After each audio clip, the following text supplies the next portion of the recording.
శ్రద్ధగా వినాలని ప్రేమతో మీకు తెలియజేస్తూ ఉన్నాను. పరిశుద్ధ గ్రంథమైన బైబిల్లో నుంచి ఈ ఆదివారం మన వాక్య ధ్యానాంశం కొరకే సిద్ధపరిచిన సందేశాన్ని శ్రద్ధాభక్తులతో మనం వినటానికి ఇష్టపడాలని ప్రేమతో మీకు తెలియజేస్తున్నాం. యెషయా ప్రవచన గ్రంథం 9వ అధ్యాయం 6వ వాక్య భాగాన్ని అందరూ నోరు తెరిచి ఈ వాక్యాన్ని చూసి చదవటానికి ఇష్టపడదాం. ఏలయనగా మనకి శిశువు పుట్టెను, మనకి కుమారుడు అనుగ్రహించబడెను, ఆయన భుజముల మీద రాజ్యభారం ఉండెను. ఆశ్చర్యకరుడు, అందరు చదవాలి. ఆలోచనకర్త, బలవంతుడైన దేవుడు, నిత్యుడగు తండ్రి, సమాధానకర్తగు అధిపతి అని ఆయనకి పేరు పెట్టబడెను. చప్పట్లతో యేసయ్యకు మహిమ చెల్లిద్దాం. సో ఈరోజు ఈ ఆదివారం మన కొరకే సిద్ధపరిచిన సందేశం బలవంతుడైన దేవుడు అనండి. ఒకసారి మీ నోటితో మీ పక్క వాళ్ళకి షేక్ అండి, చెప్పండి మన దేవుడు ఎట్లాంటి వారు చెప్పండి, బలవంతుడైన దేవుడు. ఈ వాక్కు ద్వారా దేవుడు మనలందరినీ బలపరచునుగాక. సో ఒక్కొక్క ఆదివారం ఒక్కొక్క టాపిక్ ప్రభు మనకి తెలియజేస్తున్నాడు. బలవంతుడైన దేవుడు, మనం ఆరాధించే దేవుడు ఎంత గొప్పవాడనంటే బలవంతుడైన దేవుడు. ఆశ్చర్యకరుడు గురించి మీకు చెప్పాను, ఆలోచనకర్త గురించి కూడా మీకు చెప్పాను. ఈ ఆదివారం ప్రత్యేకంగా దేవుడు మనతో మాట్లాడుతున్నాడు. ఆయన పేరే బలవంతుడైన దేవుడు. నా జీవితాల్లో కొన్నిసార్లు మనం బలహీనం అయిపోతూ ఉంటాం. శారీరకంగా, ఆత్మీయంగా కొన్నిసార్లు వీక్ అయిపోతూ ఉంటాం. అలాంటి సందర్భాల్లో బలవంతుడైన దేవుడు మనకున్నాడు అనే ధైర్యం కలిగి ఆయన బలము చేత గొప్ప గొప్ప కార్యాలు యేసయ్య మన జీవితంలో జరిగించునుగాక. నిజంగా మనం ఆరాధించే దేవుడు బలవంతుడైన దేవుడు. మనుష్యులకి బలం ఉంది. ఆయనే తన పోలికతో తన స్వరూప్యంలో మనల్ని చేశాడు కనుక ఆయన పోలికతో చేయబడిన మనకి దేవుడు బలాన్ని అనుగ్రహించాడు. లేఖనాల్లో మనం చదువుతూ ఉన్నప్పుడు భక్తులు కూడా ప్రార్థిస్తూ వచ్చారు. దేవుడు అనేకుల్ని చక్కగా బలవంతులుగా చేసిన సందర్భాలు లేఖనాల్లో అధ్యయనం చేసిన సందర్భాలు మనం చూస్తాం. అయితే మనిషికి ఉండే బలాన్ని గురించి కొన్ని మాటలు మీకు చెప్తాను. ఈ లోకంలో జీవిస్తున్న మనిషికి రకరకాల బలాలు ఉన్నాయి. కొంతమందికి ధనమే ఒక బలంగా పనిచేస్తూ ఉంది. ఈ రోజున మీరు చాలామంది వ్యక్తులు మీరు చూస్తూ ఉంటుంటే ధనము ఒక బలంగా పనిచేస్తూ ఉంది. ధనం లేకపోతే ఏమీ జరగలేనంత పరిస్థితికి మనిషి జీవితంలో ధనము ఒక బలముగా మారిపోయింది. ఖచ్చితంగా ధనం అవసరం అంటే అవసరమే, అయితే అది శాశ్వతం కాదు. ఎంత సంపాదించినా ఆ బలం అనే ధనాన్ని ఇక్కడే వదిలిపెట్టి మనం వెళ్ళిపోవాలి. కాబట్టి అది శాశ్వతమైనది కాదు. ఈరోజు మీ దగ్గర ఉంటుంది, రేపు ఇంకొకరి దగ్గరికి వెళుతుంది ఆ ధనం. ఆ ధన బలము మనిషి దగ్గర శాశ్వతంగా ఉండేది కానే కాదు. ఇంకా చాలామంది జీవితాల్లో మనం చూస్తూ ఉంటుంటే కులము అనేది ఒక బలంగా పనిచేస్తూ ఉంది. ప్రత్యేకంగా చెప్పగలిగిన బాధను కలిగించే సంఘటన ఏమిటంటే కొన్ని ప్రాంతాలకు వెళితే ఆ ఫీలింగ్స్ ఏమి కనబడవు. మన ప్రాంతం దాటి వెళ్తే ఎక్కడ ఆ ఫీలింగ్స్ లేవు. కానీ ఈ కోనసీమ, ఈస్ట్, వెస్ట్ అంతా చూస్తూ ఉంటుంటే ఎక్కువగా కులానికి బాగా ప్రజలు ప్రసిద్ధి తీసుకొచ్చేశారు. కులం అనేది బలంగా పనిచేస్తూ ఉంది. మీరు ఏ కాస్ట్, మీరు ఏ ఒంట్లు అది ఎక్కడికి వెళ్ళినా చర్చ్లో కూడా మనోళ్ళేనా, సో వాళ్ళతోనే నువ్వు స్నేహం చేస్తావా? నేనంటాను కులము అది నీకు శాశ్వత కాలం నిలిచి ఉండేది కాదు. వాళ్ళు నీతో కూడా రారు. అందరూ దేవునిలోనికి వచ్చిన తర్వాత మనం అందరిది ఒకే కులం, యాజకులం. స్తోత్రం. క్రైస్తవులం, దేవునికి స్తోత్రం. పరదేశులం, యాత్రకులం. కాబట్టి కులం కూడా శాశ్వతమైనది కాదు. దేవుని మందిరంలోకి వచ్చిన తర్వాత అందరినీ పలకరిస్తున్నప్పుడు వందనాలు అని చెప్తూ ఇలాగ గోకి మీరు మా వాళ్ళేనా అనకూడదు. స్తోత్రం చెప్పండి ఒకసారి, గట్టిగా చెప్పండి. అందరం షమ్మ వాళ్ళమే, ఆమె చెప్పండి. సో మనందరికీ తండ్రి ఒకడే. ఆ తండ్రి బిడలకి వేరే వేరే అనుభవాలు ఉండకూడదండి. కాబట్టి కులము ప్రస్తుతంలో లోకంలో బలంగా పనిచేస్తుంది, అది శాశ్వతమైనది కాదు. ఇలాగ లోకంలో చాలామంది ధనబలమని, కులబలమని, జనబలం, కొంతమందికి జనబలం ఉంటుంది. వాళ్ళు ఇలా చిటికేశారంటే వెనకాల 10 మంది వస్తూ ఉంటారన్నమాట. ఎంతకాలం నీ దగ్గర అన్నీ ఉన్నంత వరకే, ఆ తర్వాత నువ్వు చిటికేస్తానే ఉంటావు కానీ ఎవరో రా నీ దగ్గరికి. జనబలము కూడా శాశ్వతమైనది కాదు. కొంతమందికి ప్రాంతీయ బలం ఉంటుంది. మీరు ఏ ఏరియా? కోనసీమ, ఏది రాయలసీమలో అడుగుపెట్టావేంటి? ప్రాంతీయ బలం అంట. అది కూడా శాశ్వత కాలం ఉండేది కాదు. మనిషి జీవితంలో ఇలాంటి రకరకాల వాటిని బలంగా పనిచేస్తూ ఉన్నాయి. అందుకే ప్రభు మాట్లాడుతూ ఫరో వల్ల కలిగే బలం మీకు అవమానాన్ని తీసుకొస్తుంది అని ప్రవక్త లేఖనాల్లో తెలియచేస్తూ వచ్చాడు. కింద ఉన్న పాతాళానికి కూడా బలం ఉంది. భక్తుడు అంటాడు, పాతాళ బలము నుండి నువ్వు నన్ను విడిపించావు అని. పాతాళానికి బలం ఉంది. ఆ పాతాళ బలాన్ని నుంచి తప్పించడానికే బలవంతుడైన దేవుడి లోకానికి అడుగుపెట్టాడు. దేవుడికి స్తోత్రం. పున్నమి నరకం నుంచి తప్పించడానికే ప్రభు కన్య మరియ గర్భమున జగత్ రక్షకుడిగా జన్మించాడు. దేవునికి స్తోత్రం. కాబట్టి మనం ఆరాధించే దేవుని యొక్క గొప్పతనాన్ని ఆలోచిస్తున్నప్పుడు ఆయన బలవంతుడైన దేవుడని నువ్వు గుర్తించాలి. ఈ లోకంలో జీవిస్తున్నంత కాలం మనకి బలం, శారీరకంగా బలం కావాలి. కాబట్టి బలం కావాలని ఏం చేస్తూ ఉంటామంటే జీడిపప్పు, మాట్లాడండి అమ్మా, కందిపప్పు ఎందుకమ్మా, బాదం పప్పు, మటన్ మాంసం, పాలు, గుడ్లు, కరోనాలో 5 గుడ్లు, ఏసు రక్తమే జయం. సో ఇవన్నీ మనకి బలం కోసమే కదండి. ఇవి శారీరకంగా బలంగా ఉండాలి, ఫిజికల్గా బలంగా ఉండాలి, స్ట్రెంగ్త్, ఎనర్జీ ఉండాలి. నాకు ప్రతిరోజు ఈ టైఫాయిడ్ ఫీవర్ వచ్చినప్పుడు డైలీ ఎవ్రీడే, సో నేను మార్నింగ్ లేసి ఇప్పుడు స్తోత్ర ప్రార్థన అయిపోయి ఇంక రెడీ అవుతున్న 7 o'clock ముందే డైలీ దానిమ్మ జ్యూస్ ఇచ్చేసేవారు. దేవుడికి స్తోత్రం. సో మీరు బలంగా ఉండాలన్న వాక్యం చెప్పాలి, స్ట్రెంగ్త్ ఉండాలి. సో ఇట్లాగా మనం బలంగా ఉండడం కోసం అనేకమైన ఫ్రూట్స్ తీసుకుంటాం, డ్రై ఫ్రూట్స్ తీసుకుంటాం, అనేకమైన ఆహార పదార్థాలు తింటూ ఉంటాం. ఇది మన శరీరానికి బలాన్ని చేకూరుస్తూ ఉంటుంది. దేవునికి స్తోత్రం కలుగును గాక. బైబిల్లో శాంసోన్ మీకు తెలుసు కదా, చాలా బలవంతుడండి. శాంసోన్కి చాలా బలం ఉంది. పుట్టినప్పుడే అతడు నాజీరు చేయబడిన అనుభవాలు మనం చూస్తూ ఉంటాం. దేవుని లేఖనాల్లో శాంసోన్ గురించి మనం చదువుతూ ఉన్నప్పుడు శాంసోన్కి దేవుడు ఇచ్చిన బలాన్ని మీరు చూస్తే, సింహం ఎదురొస్తే సింహాన్ని ఇలా 2 చేతులతో మేకపిల్లని చీల్చినట్లు చీల్చేశాడు. సో ఎంత బలవంతుడో శాంసోన్. మేకపిల్లని చీల్చినట్లు సింహాన్ని 2గా చీల్చేశాడు. అంత బలవంతుడు శాంసోన్.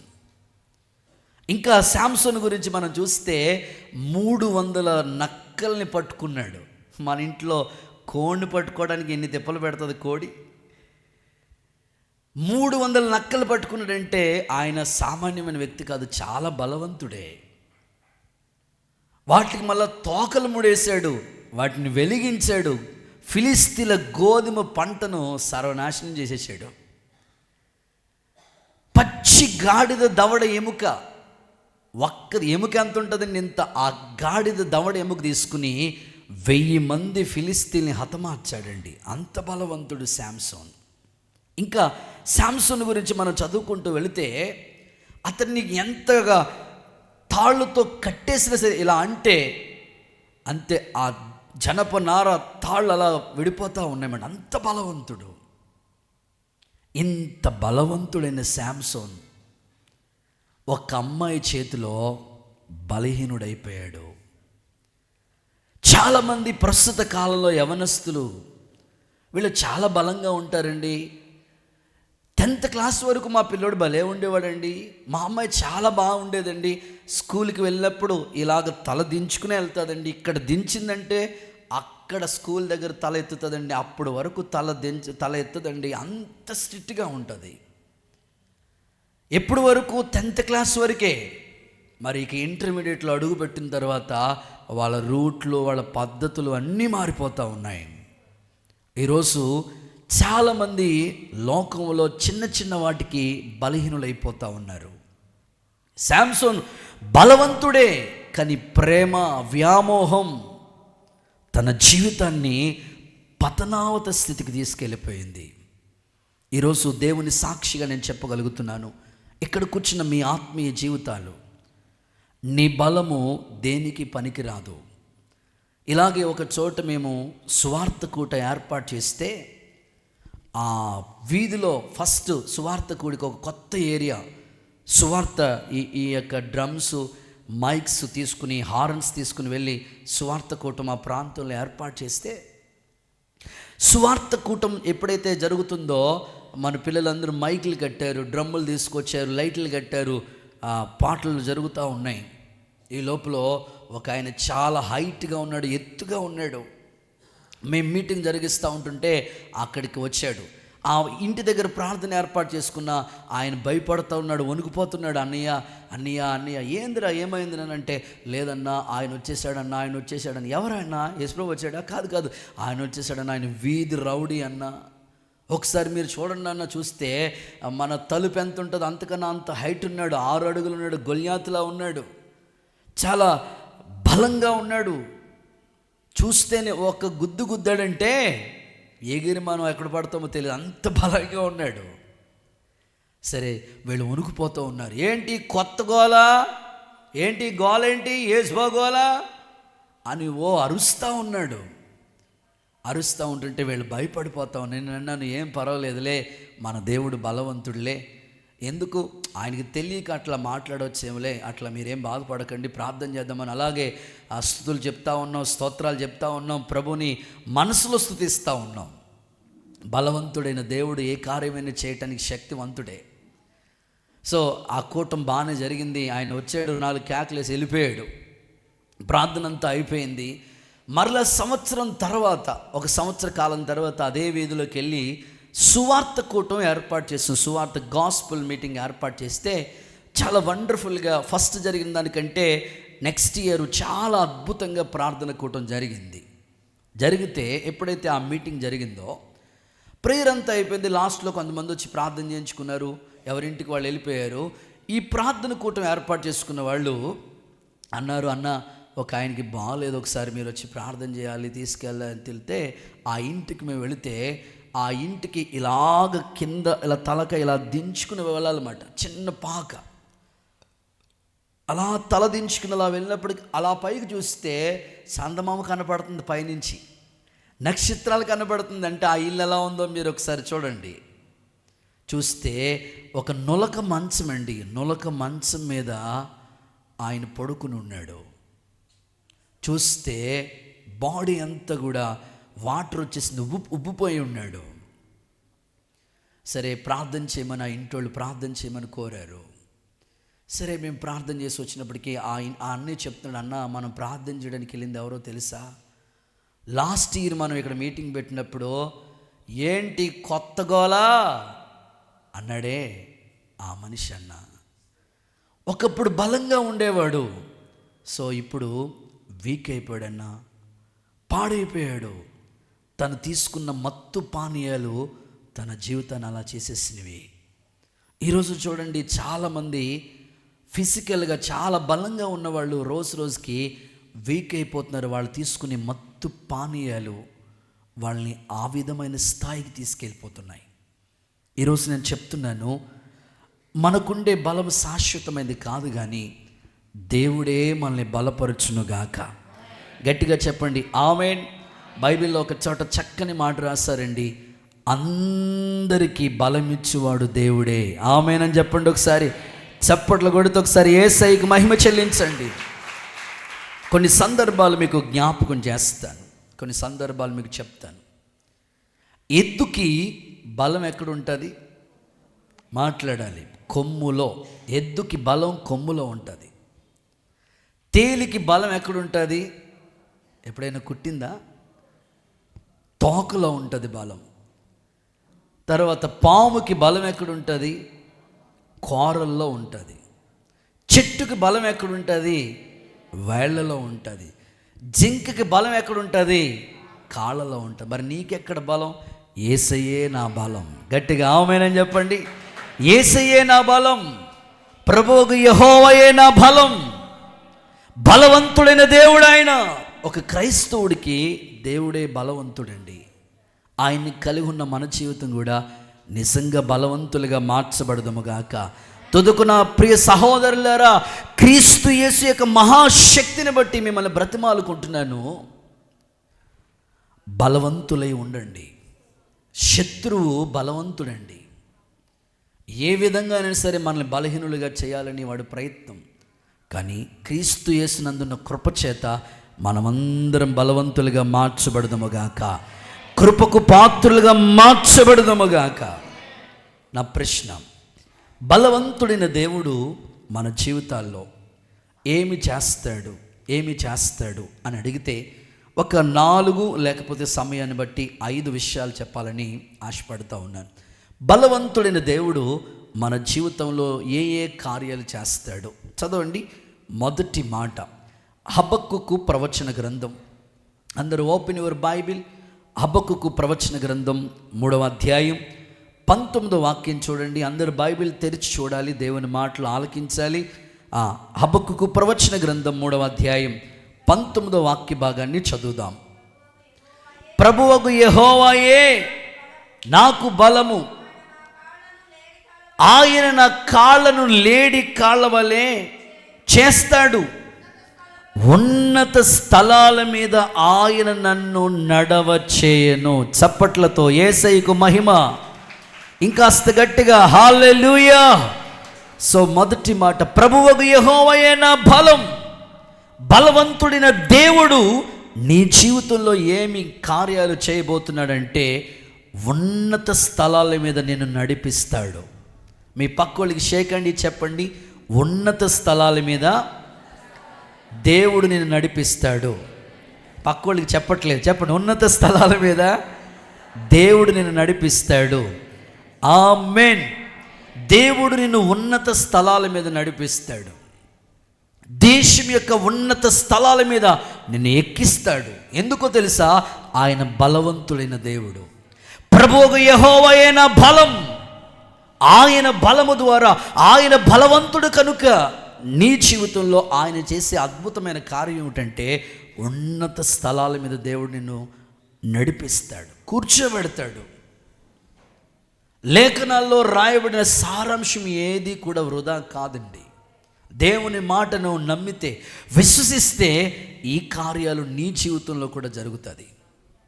చాలామంది దేవుని మాటలు విశ్వసించకపోవటం వల్ల వారి జీవితంలో ఈ కార్యాలు జరగటం లేదు. ఆయన బలవంతుడే, ఆయన బలవంతుడు కాబట్టి ఆ బలవంతుడైన దేవుడు నిన్ను ఉన్నత స్థలాల మీద నడిపిస్తాడు, ఉన్నత స్థలాల మీద కూర్చోబెడతాడు.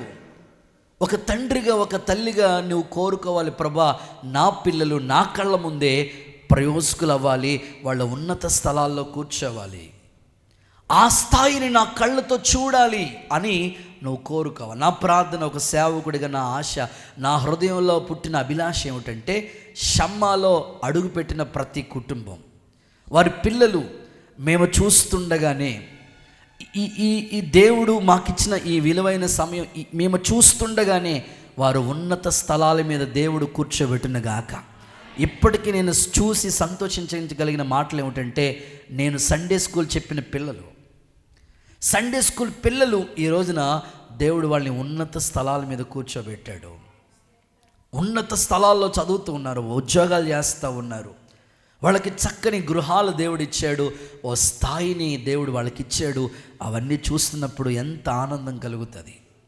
ఈరోజు ఒక సేవకుడిగా నేను చెప్పగలిగిన మాట, నీ కుటుంబం ఎప్పుడు ఉన్నత స్థలాల్లో దేవుడు కూర్చోబెట్టాలనేది ఆయన ఆశ. ఆయన బలవంతుడు. దేవుడు ఎప్పుడు కూడా నిన్ను ఉన్నత స్థలాల్లోనే కూర్చోబెట్టడానికి శక్తివంతుడు. నిన్ను బలపరుస్తాడు. నువ్వు బలహీనుడు అని, నేను ఒంటరిగా ఉన్నాను, నాకు ఎవరు తోడు లేరు, నా జీవితం ఇంతే, నన్ను ఎవరు పట్టించుకోవట్లేదు, నా జీవితంలో కష్టాలే వేదనే అని నువ్వు కృంగిపోవలసిన పని లేదు. నీ ప్రక్కనే బలవంతుడైన దేవుడు నిలిచి ఉన్నాడు. నీ ప్రక్కనే ఆయన బలవంతుడిగా నిలిచి ఉన్నాడు. నిన్ను బలపరుస్తాడు. నువ్వెందుకు సందేహపడతావు? నువ్వెందుకు కృంగిపోతావు? నిన్ను ఉన్నత స్థలాల మీద దేవుడు కూర్చోబెట్టాలి. నీ పిల్లలు ఆ స్థాయిలో ఉండాలని దేవుడు ఆశపడుతున్నాడు. కలవరపడొద్దు, కృంగిపోవద్దు.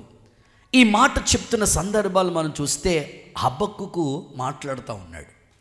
ఏ స్థాయిలో మాట్లాడుతున్నాడు, ఎప్పుడు మాట్లాడుతున్నాడు అంటే ఆ పై వచనాలు ఒకసారి మనం ధ్యానిస్తూ ఉన్నప్పుడు, అంజూరపు చెట్టు, వింటున్నారా? అంజూరపు చెట్టు పూత పోయట్లేదంట. హలో, వినాలి. అంజూరపు చెట్టు పూత పోయట్లేదు. ఆ తర్వాత ఒలీవ చెట్టు కాపు కాయట్లేదు. ద్రాక్ష చెట్టు ఫలించట్లేదు. పశువులు శాలలో లేవు, గొర్రెలు లేవు. అయినా నేను మాత్రం దేవుళ్ళలోనే ఆనందిస్తాను. Praise the Lord. ఎందుకు తెలుసా? ఆయనే నాకు బలము. Boost in the secret of, అది మీ ఎనర్జీ అయితే Jesus is the secret of అనాలి మీరు. Praise the lord. సో దేవుడే మన బలం. ప్రస్తుత కాలాన్ని మనం చూస్తే మీరందరూ ఉద్యోగాలు చేసే వాళ్ళు ఇక్కడ ఉన్నారు, డ్యూటీలు చేసుకునే వాళ్ళు ఉన్నారు, కాలేజెస్కి వెళ్ళే పిల్లలు ఉన్నారు. ఒక్క నెల జీతం రాలేదంటే యేసు రక్తమే జయం, ఇంకంతే. ప్రస్తుత కాలంలో ధర్నాలు జరుగుతూ ఉన్నాయి. అంగన్వాడీ టీచర్లు ధర్నాలు చేస్తూ ఉన్నారు, వాళ్ళకి సరిగ్గా జీతాలు లేవని. మీరు టీచర్స్, ఇక్కడ చాలామంది ఉద్యోగస్తులు డ్యూటీలు చేసే వాళ్ళు ఉన్నారు. ఒక 3 నెలలకి జీతాలు ఇవ్వలేదు అనుకోండి, అంజూరపు చెట్టు పూత పొయ్యకపోయినా అంటే ఏంటి, పశువులో సాలలు లేకపోయినా, జేబులో డబ్బులు మాట్లాడట్లేదు, ఆనందించగలుగుతారా ప్రభులో? నిజమేనా? మీ ఇంటి చర్చికి వెళ్ళకూడదు అని మీ ఆయన గుమ్మం దగ్గర కర్రట్టుకుని, దుడ్డు కర్రట్టుకుని రెడీగా ఉన్నాడు అనుకోండి, ఆనందించగలవా ప్రభులో? శ్రమల కొలిమిలో పుటం వేయబడినప్పుడు ఆనందించగలవా ప్రభులో? హబక్కుకు చెప్తున్నాడు.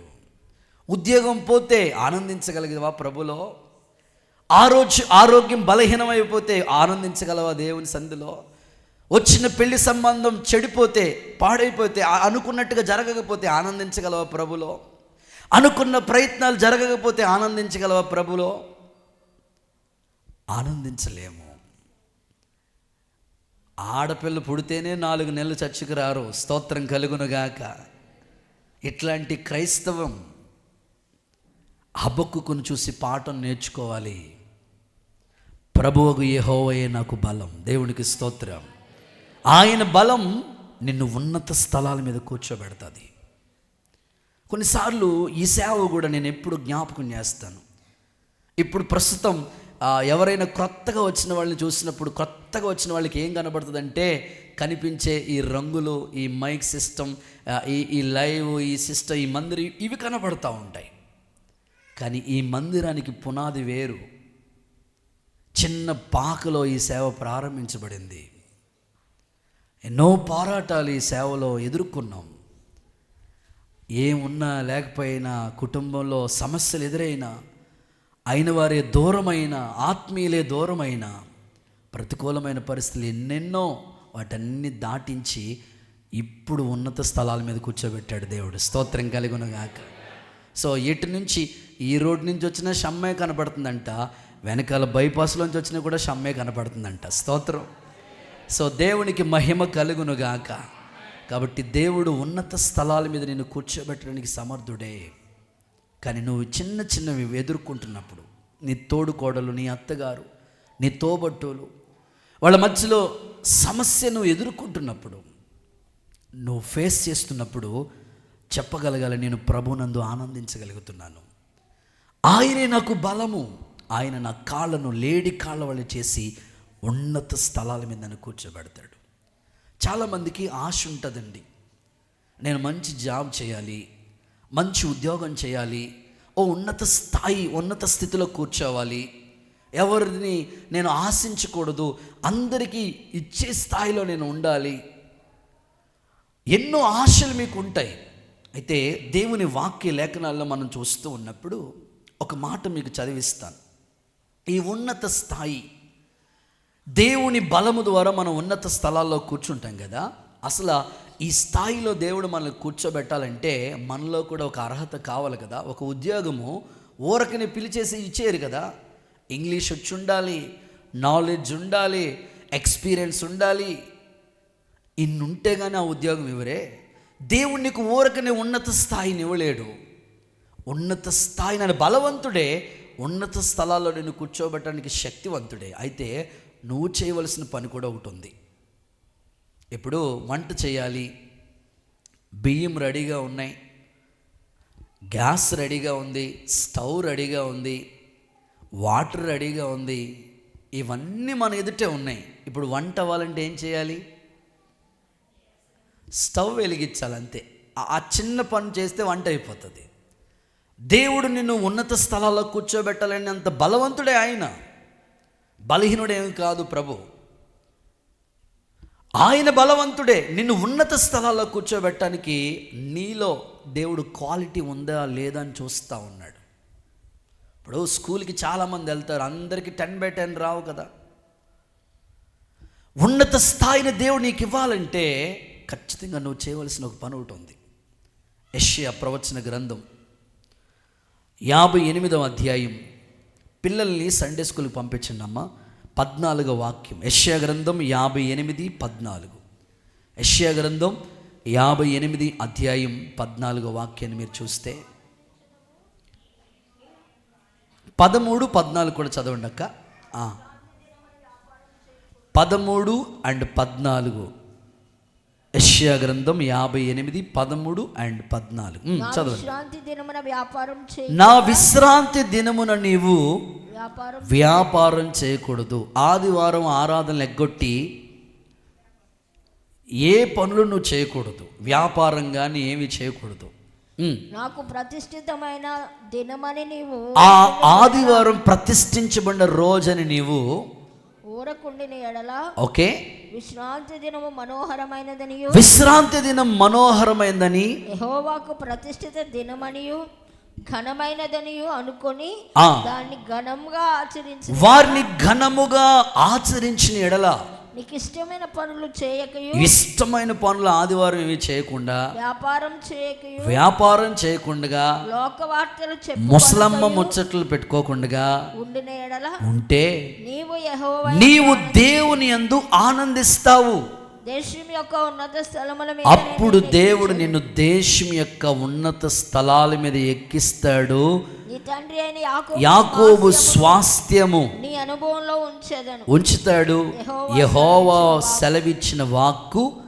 ఇప్పుడు కొట్టండి దేవుడికి చప్పట్లు. ఉన్నత స్థలాల మీద కూర్చోవాలని ఆశ నీకుంది. ఆయన బలవంతుడే. కానీ ఒక చిన్న కండిషన్, ఆదివారం ఆరాధనకి నువ్వు ఎంత ప్రాముఖ్యత ఇస్తా ఉన్నావు, ఆదివారం ఆరాధన పట్ల నీకెంత ఆసక్తి ఉంది. ఆ రోజు వ్యాపారం చేయకూడదు, ఆ రోజు లోక వార్తలు వినకూడదు, ఆ రోజు ఏ పనులు ముసలమ్మ ముచ్చట్లు ఏం పెట్టుకోకుండా ఆదివారమే షాపింగ్ మాల్. దేవుడి దయ వల్ల అమలాపురానికి అన్ని షాపులు ఇక్కడికే వచ్చేసినాయి. సిఎంఆర్, ఎంజీఆర్, చందన బ్రదర్స్, సౌత్ ఇండియా, ఇంకా చాలా ఉన్నాయి. ఆదివారం ఏమి నువ్వు చేయకూడదు. దైవ సన్నిధి పట్ల నువ్వు ఆసక్తి చూపగలిగితే నీ పిల్లలు నీ కళ్ళ ముందే ప్రయోజకులు అవుతారు. యేసు నామములో ఆ కృప అనుగ్రహించబడును గాక. గట్టిగా చెప్పండి ఆమేన్ అని చెప్పండి. తప్పకుండా దేవుని పాదాల దగ్గర ప్రభు సేవకుడిగా నేను చెప్తున్నాను, ఈ సంవత్సరం 52 ఆదివారాలు, సంవత్సరానికి 52 ఆదివారాలు. ఈ 52 ఆదివారాల్లో నీవు దేవుని సన్నిధికి హాజరైన ఆదివారాలు ఎన్ని,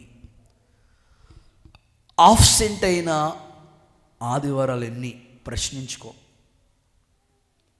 నీవు ప్రశ్నించుకుంటే నీకు క్వశ్చన్ మార్కే కనబడుతుంది.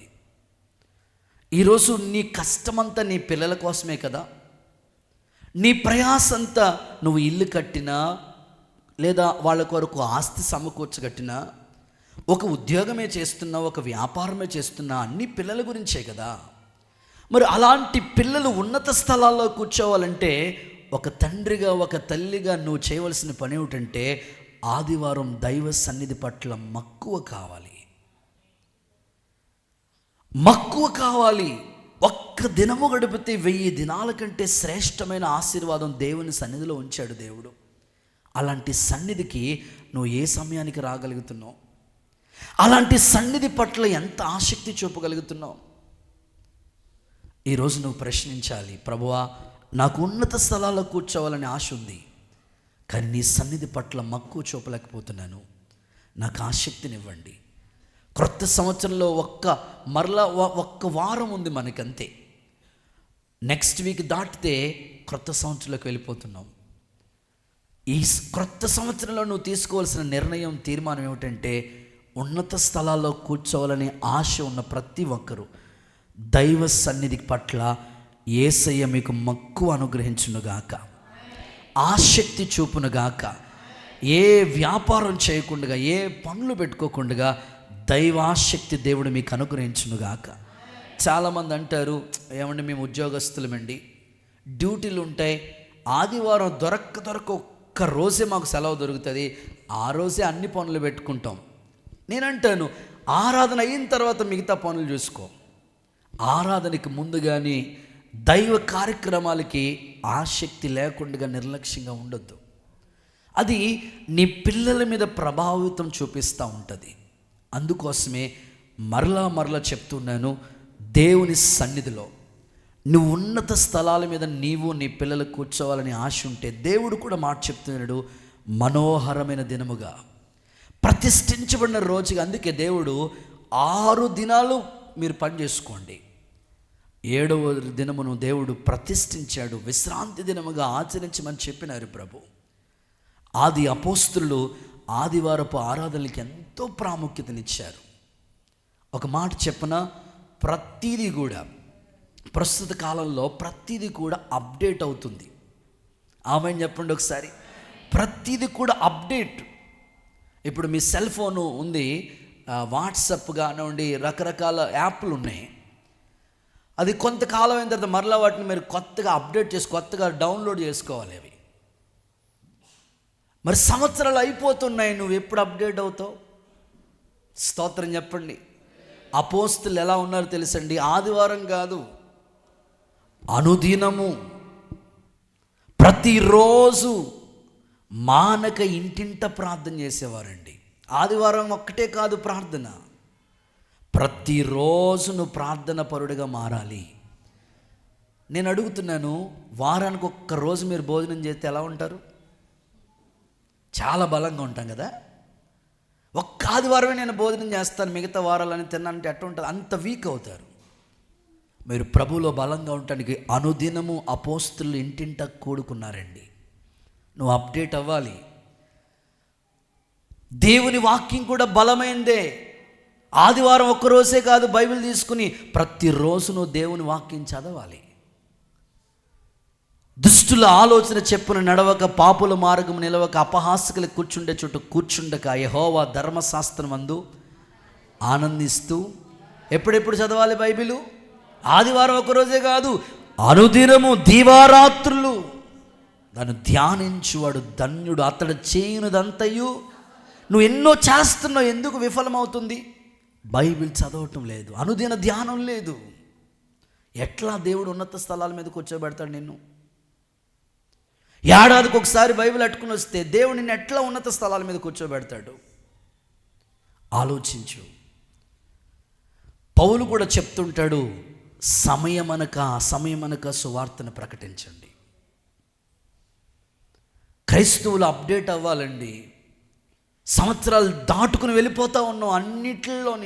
అన్నిటిలోని కొత్త బట్టల్లో మనం చూసుకుంటూ, కొత్త సంవత్సరం వచ్చింది, కొత్త బట్టలు,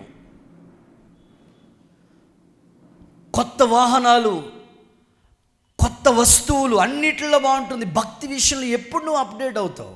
ఎవడైనా క్రీస్తునందుంటే వాడు నూతన సృష్టి, పాతవి గతించిపోయాయి. క్రొత్త సంవత్సరంలో అడుగు పెడబోతున్న మన జీవితాలు దేవునిలో బలవంతులుగా మార్చబడటానికి, యేసయ్య నిన్ను ఉన్నత స్థలాల్లో కూర్చోబెట్టడానికి ఇలాంటి పరివర్తన నీలో దేవుడు ఏర్పాటు చేయనుగాక. గట్టిగా చప్పట్లు కొడుతూ ఒకసారి యేసయ్యకు మహిమ చెల్లిద్దాం. హల్లెలూయా. నీ జీవితంలో అలాంటి అనుభవాల వైపుకు నువ్వు నడిపించబడాలి. మీకా ప్రవచన గ్రంథం 4వ అధ్యాయం 1-2 వాక్యాలు చదవగా విందాం. మీకా ప్రవచన గ్రంథం 4వ అధ్యాయం 1-2 వాక్యాలు చదవగా విందాం త్వరగా. అంత్య దినముల్లో యెహోవా మందిర పర్వతముల శిఖరమున కొండల కంటే ఎత్తుగా ఎత్తబడగా ప్రవాహం వచ్చినట్లు జనులు దేవుని మందిరానికి రాబోతున్నారు. దేవునికి మహిమ కలుగునగాక. పర్వతము కంటే ఉన్నతంగా, కొండల కంటే ఎత్తుగా దేవుడు అంత్య దినముల్లో మందిరాన్ని అంత ఉన్నత స్థాయిగా చేయబోతున్నాడు. అన్నిటికంటే ఉన్నత స్థానం మందిరానికి మనం ప్రాధాన్యత ఇవ్వబోతున్నాం. ఈ మందిరానికి ప్రజలంట ప్రవాహం వచ్చినట్లు వస్తారంట.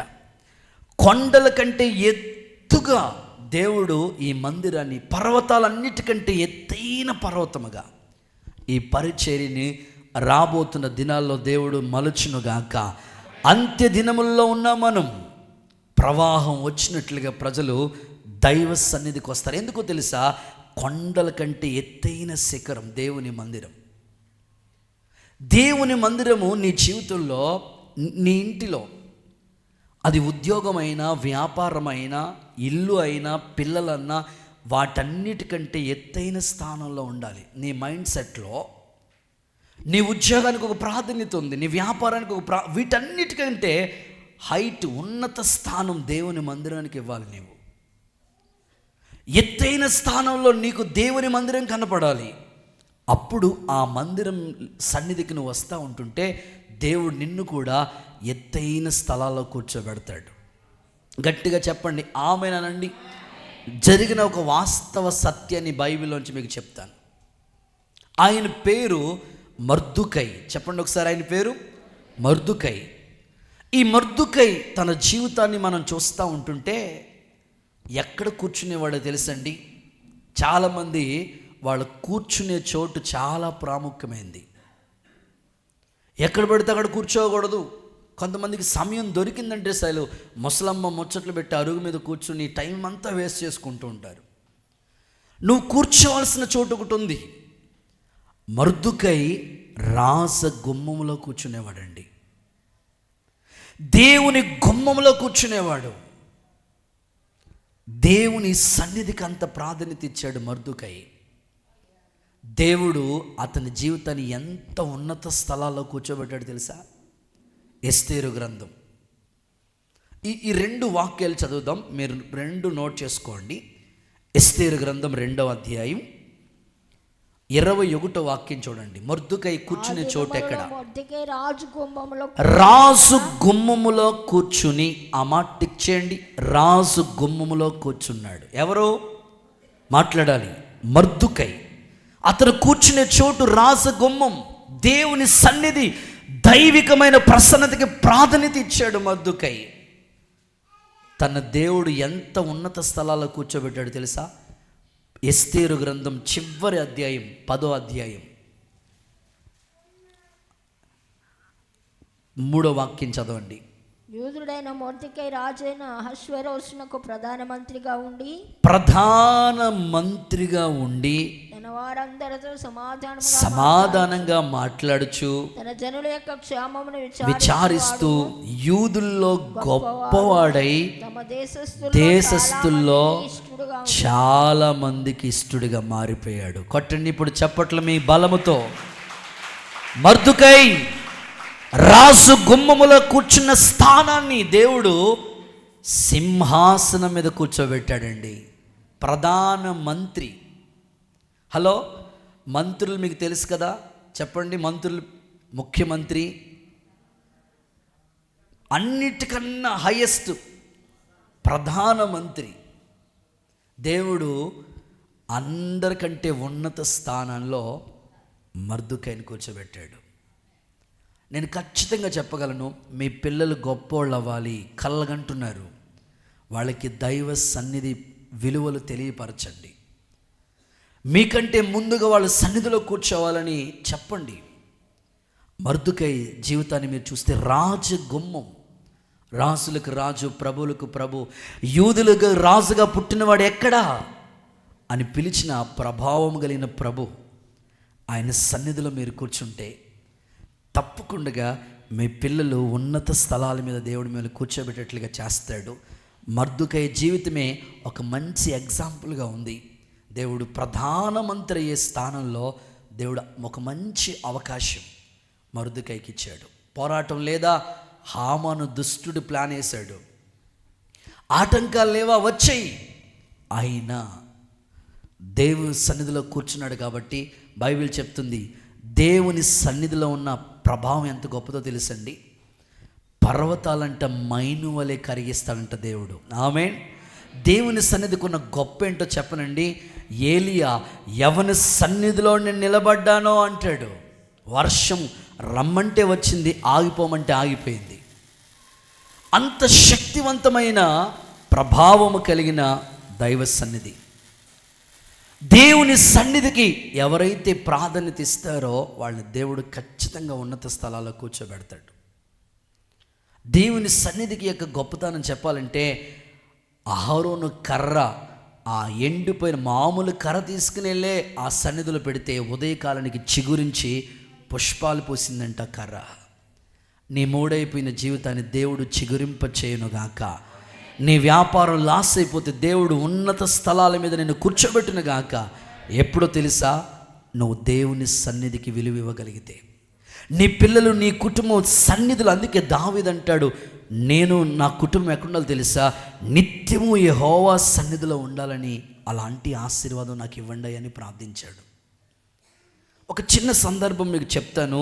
కుడి చేతుల పైకెత్తి ఒకసారి హల్లెలూయా అని చెప్పండి. సో ఇట్లాంటి సందర్భాలు చెప్తూ ఉంటే మీరు ఈజీగా అర్థం చేసుకోగలుగుతారు. ఏనుగు, ఎలుక, ఈ రెండు కూడా ఫ్రెండ్షిప్ చేస్తూ ఉన్నాయంట. సో మరి వాళ్ళిద్దరికీ ఎట్లా ఫ్రెండ్షిప్ కుదిరిందో మనకు తెలియదు. ఒక చిన్న కథ అది. ఒకరోజు ఏనుగు మీద కూర్చుని ఎలుక ప్రయాణం చేస్తూ ఉందంటే, వెళ్తూ ఉన్నారంట. ఇద్దరు ఫ్రెండ్స్ కాబట్టి ఒకరు మాట్లాడుకుంటా వెళ్తూ ఉన్నారంట.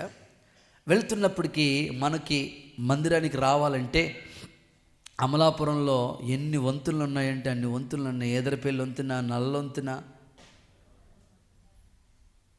ఎర్ర వంతున, చాలా వంతులు ఉన్నాయి. అట్లాగే ఆ ఎలుక ప్రయాణం చేస్తూ ఎర్ర వంతుని దాటుకుని వస్తూ ఉందంట. ఏనుగు మీద కూర్చుని దాటుకుని వస్తూ ఉందంట. అప్పటికది ఇట్లాంటి బ్రిడ్జి కాదు, ఒక చెక్కల వంతుల్లా ఉందన్నమాట. ఆ వంతుని దాటుకుని ఈ ఎలుక ఏనుగు మీద కూర్చుని వస్తూ ఉందంట. వస్తూ ఉంటుంటే మొత్తం మీద ఆ వంతుని దాటొచ్చేసింది. దాటొచ్చిన తర్వాత ఏనుగుతో ఎలుక అంటుందంట, చూసావా, నేను ఆ వంతుని మీద నడుస్తున్నప్పుడు, వస్తున్నప్పుడు ఆ వంతుని షేక్ అయిపోతుంది. ఎవరు నడుస్తుంటే? ఎలుక. అసలు నేను అడుగెట్టాను కాబట్టి ఊగిపోతూ ఉంది ఆ వంతున, షేక్ అయిపోతుంది. ఎప్పుడు కూలిపోతుందో తెలియదు, అంత వణికిపోతూ ఉంది వంతున. అప్పుడు ఏనుగందంట, సరే దిగు, ఇప్పుడు నడు అన్నదంట. స్తోత్రం చెప్పండి ఒకసారి. సరే మామూలుగా నడుస్తేనే అసలు ఏమీ కదల్లా. చాలా సందర్భాల్లో మనం ఏమనుకుంటామంటే, ఇది నా బలం, ఇది నా శక్తి, ఇది నా ధనము, ఇది నా పోరాటం, ఇది నా జ్ఞానం అనుకుంటాం. నీలో ఉన్న ప్రాణం ఎవరిది చెప్పు? నరుని ఆత్మ యెహోవా పెట్టిన దీపం. దేవుడు లేకుండా మనం ఏమీ చేయలేమండి. కాబట్టి నువ్వు చెప్పాలి, ప్రభువగు యెహోవాయే నా బలం. ఆయన బలము, బలవంతుడు కాబట్టి ఆయన నిన్ను ఉన్నత స్థలాల మీద కూర్చోబెట్టునుగాక. రైట్. రెండవ సందర్భాన్ని మీకు చెప్తాను. సెకండ్ వన్, బలవంతుడైన దేవుడు నీ జీవితంలో ఏం చేయబోతున్నాడు? చదవండి లేఖనాల్లో యెషయా ప్రవచన గ్రంథం 40వ అధ్యాయం 30-31 వచనాలు చదువుగా విందాం. యెషయా ప్రవచన గ్రంథం 40వ అధ్యాయం 30-31 వచనాలు చదవగా విందాం. బాలురు సొమ్మసిల్లిదురు, అలయుదురు, యవనస్తులు తప్పక త్రొట్టిల్లుదురు. ఓకే. యెహోవా కొరకు ఎదురు చూచువారు, యెహోవా కొరకు ఎదురు చూసేవాళ్ళు నూతన బలాన్ని పొందుకుంటారు. వారు పక్షిరాజు వలె రెక్కలు చాపి పైకెగురుతారు, అలయక పరుగెడతారు, సొమ్మసిల్లక నడిచిపోతారు. సో ఇక్కడ ఒక మాట కనబడుతుంది, యెహోవా కోసం ఎదురు చూసిన వాళ్ళు నూతన బలాన్ని పొందుకుంటారు. అంటే బలవంతుడైన దేవుడు, ఆయన బలము బలవంతుడైన దేవుడు కనుక, ఆయన బలవంతుడైన దేవుడు మన జీవితాలు ఏం చేయబోతున్నాడంటే, రెండవ మాట, అలయక పరిగెత్తే కృపనిస్తాడు. చెప్పండి, ఏ కృపనిస్తాడు దేవుడు? అలయక పరిగెత్తే కృప.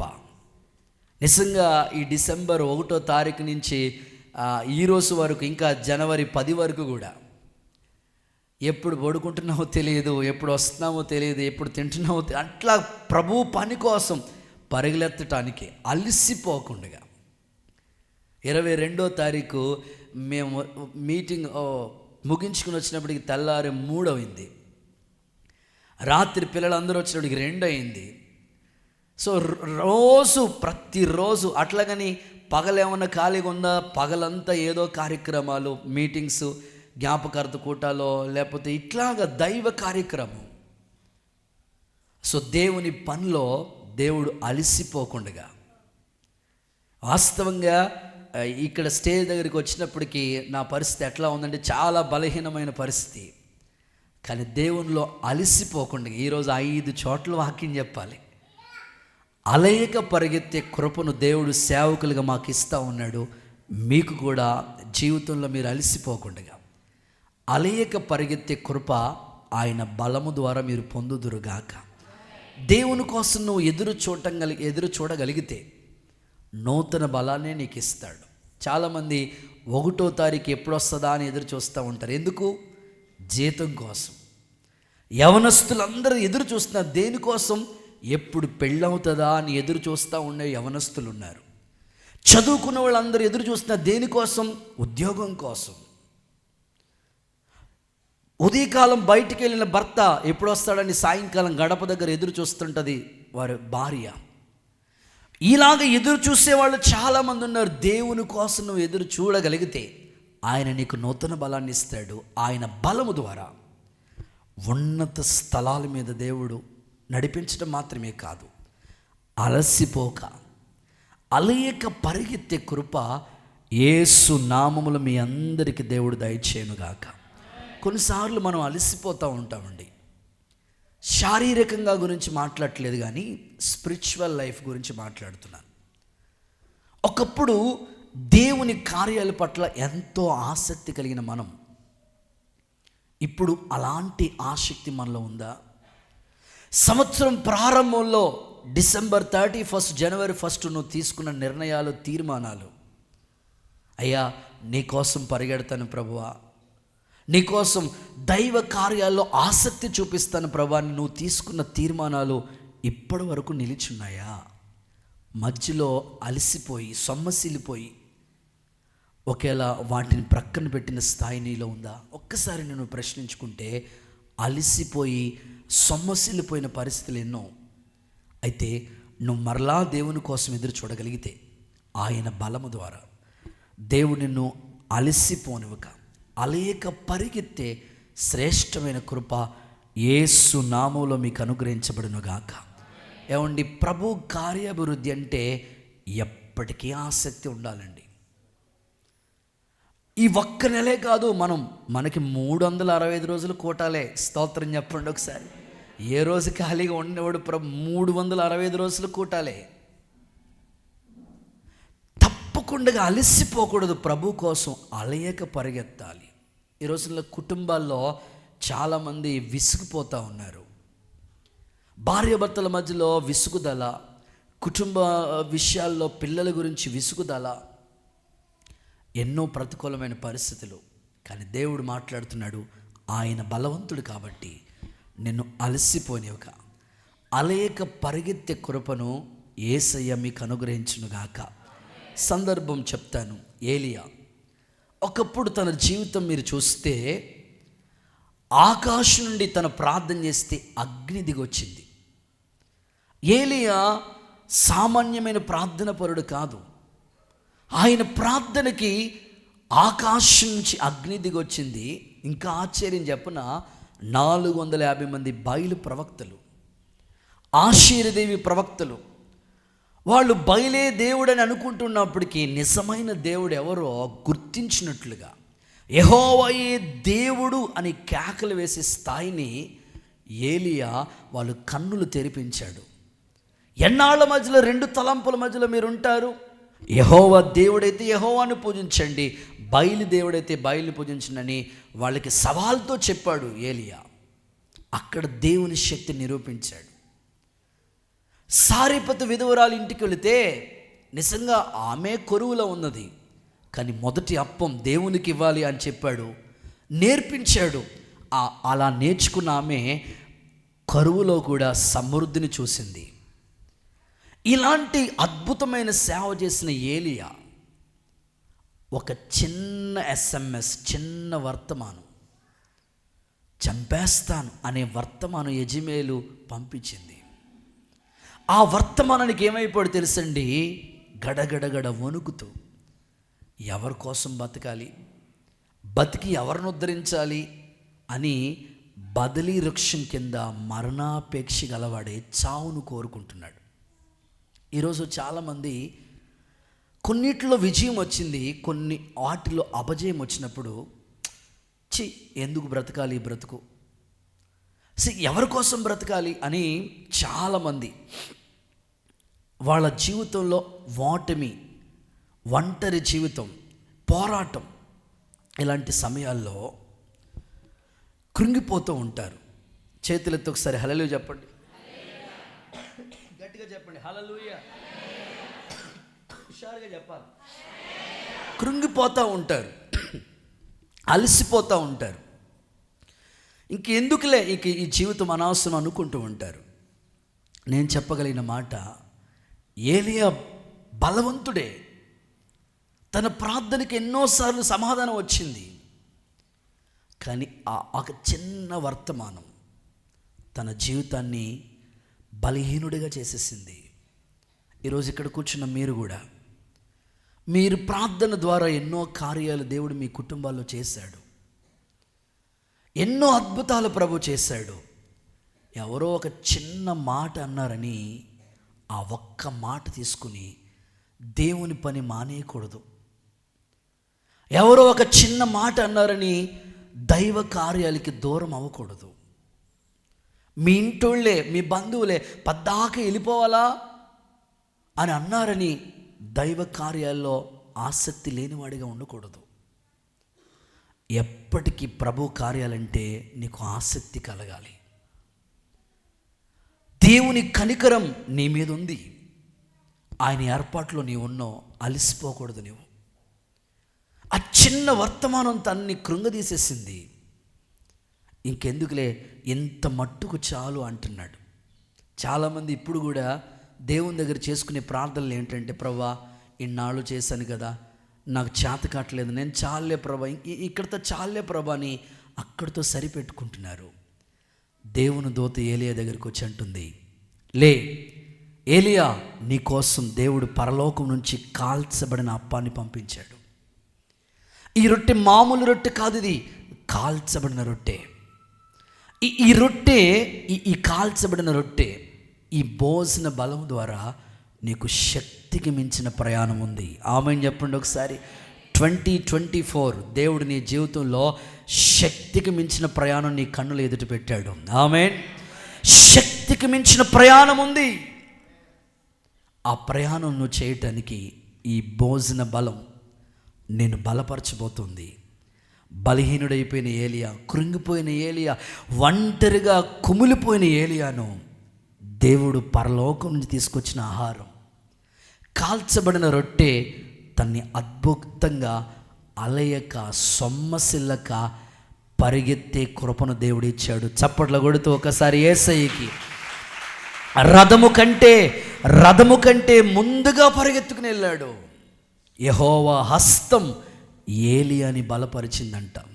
చదవండి ఆ మాటలు ఒక్కసారి ధ్యానం చేయగలిగితే పరిశుద్ధ గ్రంథమైన బైబిల్లో రాజుల మొదటి పుస్తకం 19వ అధ్యాయం 8వ వాక్యాన్ని మీరు చూడగలిగితే ఆ చక్కని మాట ప్రభు మాట్లాడుతున్నాడు. అతడు లేచి భోజనము చేసి ఆ భోజనపు బలము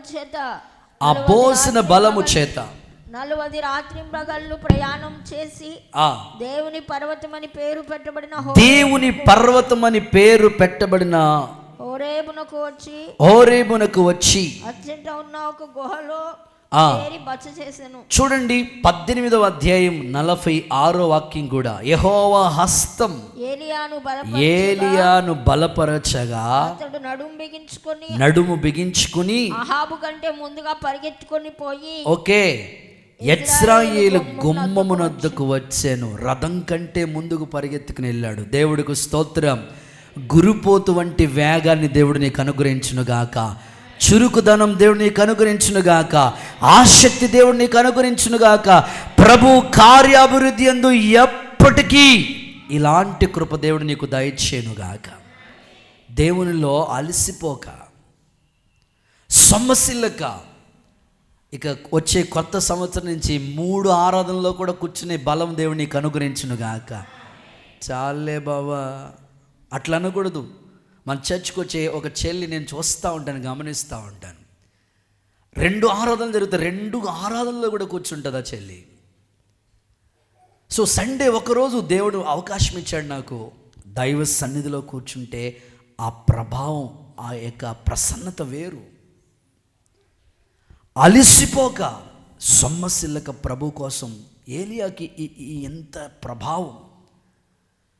కృంగిపోయిన తన జీవితంలో దేవుడు తను ఏ విధంగా ఆ స్థాయికి తీసుకుని వెళ్ళాడు. ఈరోజు మీ జీవితాల్లో కూడా, మీ కుటుంబాల్లో కూడా అలసిపోక పరిగెత్తే కృపను దేవుడు మీకు దయచేయునుగాక. ఎక్కడ కూటమన్నా సరే వచ్చేయాలి యేసు నామంలో. వాళ్ళు ఎవరు మనకి ఫోన్ చేయవలసిన పని లేదు. దేవుడికి స్తోత్రం. ఇది మన ఇల్లు, షమ్మా కుటుంబం. ఇంట్లో వాళ్ళు ఎవరైనా ఫోన్ చేసుకుని చెప్పుకుంటారా? సో ఈ స్థాయికి మీరు ఎదగాలి. ప్రభు కార్యాలయాలు ఎప్పటికీ ఆసక్తి మనకు రావాలి. అలసిపోకూడదు. మంచైనా వర్షమైనా దేవుని పని నిర్లక్ష్యం చేయకుండా అలయక పరిగెత్తే కృపను యేసయ్య మీకు అనుగ్రహించునుగాక. చాలామంది నేను చూస్తూ ఉంటున్నానండి, ఎంత ఆసక్తితో దేవుని కార్యాల పట్ల. మేము ఉదయకాలం 7 గంటలకి బలిపీఠం మీద నిలిచి ఉంటే సాయంకాలం అన్నీ ముగించుకుని ఇంటికి వచ్చినప్పుడు 12 అవుతూ ఉండేది.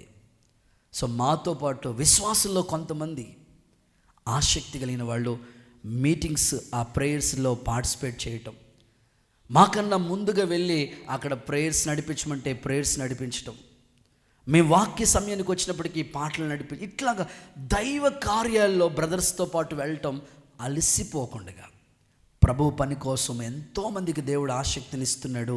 నీ జీవితంలో కూడా ఇలాగూ దైవాసక్తిని యేసు నామములో దేవుడు పెంపొందించునుగాక. అలసిపోకుండా పరిగెత్తే కృప తండ్రి మీకు దయచేయునుగాక. హైదరాబాద్ నుంచి అండి మన వద్దకి ఒక తల్లి ఉపవాస ప్రార్థనలు, ఈ ఫాస్టింగ్ ప్రేయర్స్ ఏర్పాటు చేసాం. అప్పుడు ఆ సమయంలో మనకి మీటింగ్స్ మాట ఇక్కడ church opening, Gopavaram branch church opening, సభలు ఆ ముందు వారం, గుడారాల పండుగకి ఇంకా ముందే ఫిబ్రవరి, మార్చి ఆ టైంలో ఫాస్టింగ్ ప్రేయర్స్ ఏర్పాటు చేసుకున్నాం. 10 రోజులు మేము బ్రదర్స్ అందరు కలిసి ఫాస్టింగ్ ప్రేయర్ చేద్దామని. మేబీ అవి జూలై అనుకుంటున్నాను. సో ఆ టైంలో ఫాస్టింగ్ ప్రేయర్స్ చేస్తూ ఉన్నప్పటికీ ఒక తల్లి హైదరాబాద్ నుంచి సో అబ్బిరెడ్డి కాలనీకి వచ్చింది. అద్దెకి వాళ్ళ బంధువులు ఎవరో ఉంటే వచ్చింది. ఆ తల్లి చూసి వెళ్దామని వచ్చింది. వాళ్ళకి పేమెంట్స్ ఎవరో ఇవ్వాలంట, ఇవ్వాల్సిన డబ్బులు వసూలు చేసుకుని వెళ్దామని వచ్చిందట. అద్దెకి వాళ్ళ బంధువుల ఇంటికి వచ్చింది. వస్తే ఆ తల్లి ఎప్పుడైతే వచ్చిందో మన ఆ ప్రక్కనే మన సంఘస్థులు ఉన్నారు.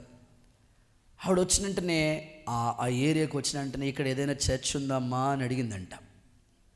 ఉంటే ఉందండి, మేము వెళ్తూ ఉంటాం, నేను నా భర్త నా పిల్లలు వెళ్తూ ఉంటామని. ఒకసారి ఆ చర్చ్ ఎలా ఉందో చూపించు బాబు. ఆవిడికి ఎంత అప్డేటో చూడండి, దేవుడికి స్తోత్రం. సో ఆ చర్చ్ ఎలా ఉందో చూపించండి బాబు అని అంటే, అది ఆదివారం కాదు, రోజు ప్రార్థన జరుగుతున్నాయి, బ్రదర్స్ డైలీ ప్రేయర్స్ చేసుకుంటున్నారు, మీరు రండి తీసుకెళ్తానని. ఒకరోజు ప్రేయర్ జరుగుతుంది, ఫాస్టింగ్ ప్రేయర్ పగలు. వచ్చిందన్నమాట, తెల్లసీర కట్టుకుంది ఆ తల్లి, అలంకరణ ఏమీ లేదు, వచ్చింది కూర్చుంది. ఈ అట్మాస్ఫియర్, ఈ వాతావరణం, ఈ ఉపదేశం అన్నీ చూసింది, అబ్జర్వేషన్ చేసింది. ఆవిడ డబ్బులు వసూలు చేసుకుందామని వచ్చిన తల్లి, బాబయ్య జాన్ వెస్లీ బాబయ్య, నేను ఇక్కడే ఉండిపోతాను బాబయ్య అన్నది. స్తోత్రం చెప్పండి ఒకసారి. సో నేను కూడా అన్నాను, నాకు కూడా తల్లి లాంటి అమ్మ, నువ్వు ఉంటే అంతకన్నా మంచిది ఏంటి, ప్రార్థనలు ఇక్కడ ఉండిపోతే ఇంకా మంచిది అని అంటే, పాపం చాలా ఆసక్తిగా ఆ తల్లి ఇక్కడే ఉండి 4 రోజుల మట్టికి ఇక్కడ ఉంది ఆ తల్లి. ఉంటే ఎంత సిస్టమేటిక్గా ఉండేదంటే, కరెక్ట్గా ఈవినింగ్ 6 అయితే చాలు నైవేద్య బలి. స్తోత్రం చెప్పండి. ఏ బలి అంట? స్తుతి నైవేద్య బలి. కరెక్ట్గా ఈవినింగ్ 6 అయితే చాలు, చూసుకునేది టైం. బలిపీఠం దగ్గరికి వచ్చేసేది, మోకరించి ప్రార్థన చేసేది.